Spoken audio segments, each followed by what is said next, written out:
Welcome to the PocketCodr Teach tutorial.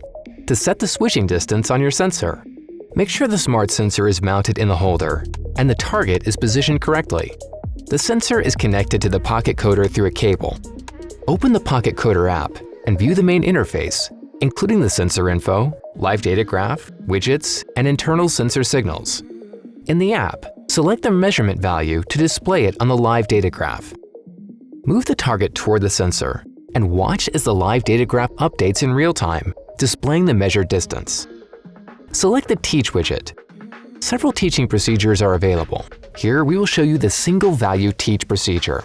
Move the target to the desired switching distance. Click Teach to set the switching threshold and confirm. Select the switching signal on the live graph, which you can see has been added below the measurement value. Move the target back and forth to observe the switching signal on the graph changing at the desired taught value. Congratulations! You've successfully taught the switching distance on your smart sensor.